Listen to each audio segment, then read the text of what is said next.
The Iowa State Fairgrounds aren't as crowded as they usually are, but vendors and staff are getting ready for the busy week to come. After being saved 41 years ago, the Stanhope Depot has returned to the center of town for its final stop. We have been here all day long and cyclists are filling the street, as you can see, as they head through the city.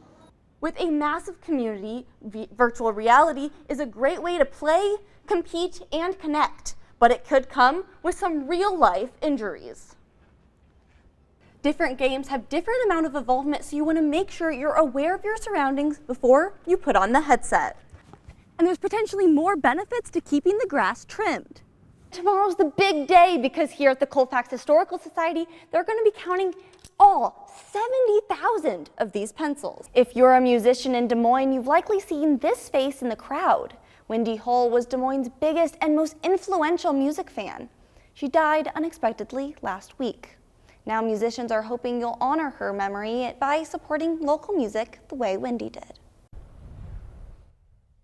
You can see the Hinterlanders behind me relaxing, staying cool, and of course, enjoying the music today. I'm excited to do something fun. I haven't seen my friends in a while. It's a reason to get together and to try something very different than what our day-to-day experience is. I like the food and like just the overall experience and the vibe of the place. Over here, guys. The Hinterland Music Festival is a 3-day outdoor music festival. There we go. Some visitors are planning to camp there over the weekend. This is kind of my first festival experience with camping and just being fully immersed in the experience, you know. I booked the tickets right there. Perfect. So open up your bags and we're gonna get you through quick. Artists this weekend include Bonnie Vare, Zach Bryan, Maggie Rogers, and more. Go ahead and just tap here. This is the 8th year of the St. Charles Festival. Excited. I'm really loving the weather actually right now because being here the last year, it was a little intense with the sun. So right now this is perfect weather. Hinterland is taking extra precautions to keep everyone safe. We start planning, it's a year-round gig. We're planning on, every scenario. We have an emergency plan where we can, react given whatever were to happen. And then just, making sure we're, the festival goer has a good time and they're also safe when they're coming. This includes doubling the amount of water stations and having more gravel on their roads. If weather were to strike, we're ready. We can, get that information out to festival goers. 3-day passes are still available, as well as single-day passes for today and Sunday. At Hinterland, Ashley Weil, KCCI 8 News, Iowa's news leader. The Iowa State Fairgrounds aren't as crowded as they usually are, but vendors and staff are getting ready for the busy week to come. The Iowa State Fair kicks off August 10th. Entertainment, food, and activities run through the 20th. It's sort of organized chaos at this point. There are 64 new foods to try out this year, and more rides, adventures, and events. Lots of entertainment once you get in the gates here. Some of your old favorites will be here, but then we have some new exciting things as well. Before next Thursday, concessions, rides, booths, and more are setting up. Anything from Christian, rock, country, and we actually have a comedian and an electronic violinist this year. The fair staffs over 1,600 workers. Most positions are filled, besides needing some extra cookie bakers and volunteers. It's amazing. This is one of our favorite times here, is when the grounds start filling up with all the things that fairgoers get to see and do when they're here. And on Wednesday, the fair will kick off with its annual parade. It goes from the state capitol down Grand Avenue, starting at 6:15. We've got a ton of great entries. We're really excited about another wonderful year. I understand the weather's supposed to be decent, so that'll be excellent. Tom and Janet Lloyd are parade coordinators and have been involved with the fair for over 30 years. I love seeing the happy faces from the participants as well as the people along the parade route, just having a good time, getting excited for the fair. Fair officials recommend checking out their website and app to make sure you have all of the details to plan ahead. At the Iowa State Fairgrounds, Ashley Weil, KCCI 8 News, Iowa's news leader. Never dreamed I'd be getting to this point. This is kind of amazing. Aaron Barthelme won't settle with being number 2. He says he has about 70,000 wooden advertising pencils. The current Guinness World Record is 24,000 pencils. Sounds like, well, I can easily beat that. And tomorrow's the big day because here at the Colfax Historical Society, they're going to be counting all 70,000 of these pencils. And he has every kind of pencil you can think of, from aspirin-filled pencils Harmless lactose sucrose starch tablets.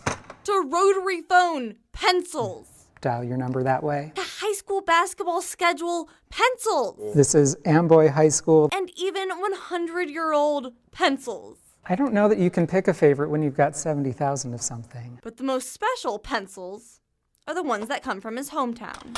And it's just neat to see. I love seeing the local businesses, you know. For so many of these places, these pencils are the only place where there's any record of that business still. And I think it's just a neat way to kind of preserve the history. Eventually, I just heard about the society. I don't know how I heard about it, but I did. Andrew Westber, president of the American Pencil Collectors Society, will be one of the counters to verify the world record. So I've been looking forward to this, and I'm really looking forward to going down there and seeing some pencils. The Collectors Society is a place to meet other pencil collectors and trade duplicates. Aaron expects counting to take at least 12 hours, but he's excited to bring everyone together to show off his own treasured pieces of history. I love the history that you can find through these little sticks of wood. In Colfax, Ashley Weil, KCCI News, Iowa's news leader. Seeing them here and alive is a miracle, and it was really scary for us because you never really see babies this early make it. After living a parent's worst nightmare, this young couple is beyond excited to finally take home their little bundles of joy. We were trying to stay positive, but I know in the back of his mind as well, we didn't really see them making it. So seeing them now, it's overwhelming. After 6 long months in the NICU here at Iowa Methodist, Jacob is ready to head home, and Luna should be right behind him. And it's not just their parents that are excited. This discharge is a historical milestone for the hospital. They are not only alive, they are alive with a good condition. And that's a big achievement for the team here. Jacob and Luna were born at just 22 weeks. They are the first babies born that early to be treated and survive at Blank Children's Hospital. Blank said they didn't have the resources to treat babies born that early. That was until 10 days before these kiddos were born. I said we are ready and we are prepared to provide the best care for those babies. And they came and we did it. Just knowing and hearing about, they're the first ones, it just makes us more thankful that they were able to help them and, help them overcome all this. The babies were born January 11th and both weighed just over a pound. It was hard, but the nurses, the doctors and everyone, they were really welcoming and helpful. And until this day, every time we have a question or we need just some motivation or guidance, they'll tell us and help us with whatever they can. Now that the twins are reaching their milestones, they're finally ready to head home. In Des Moines, Ashley Weil, KCCI News, Iowa's news leader. Now under new ownership, the Newton tradition lives on. The Maid right here in Newton is back, open for business.